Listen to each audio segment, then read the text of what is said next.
हा जी आर म्हणजे तुमच्या तोंडाला पुसलेली पानं आहेत.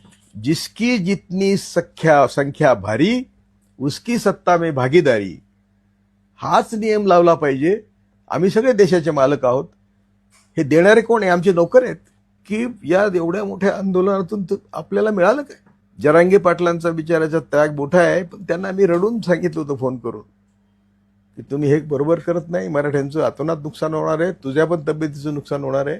या जी आरचा सगळा मजकूर जर बघितला तर तुम्हाला तलाट्यापासून ग्रामपंचायत अधिकारी, कृषी सहाय्यक अधिकारी, ज्यांची तुम्हाला तोंड बघायला नको त्या सगळ्यांकडे जावं लागणार आहे.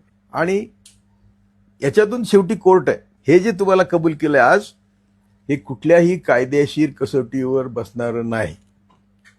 आणि त्यामुळे हा जी आर बघून मी तर हतबल झालो. ज्या ब्राह्मणवादी ताकदीने आम्हाला हजारो वर्ष पायदळी तुडवलं आणि आम्ही त्यांचंच तीर्थ घेतो, आणि त्यात मराठे फार पुढे आहेत.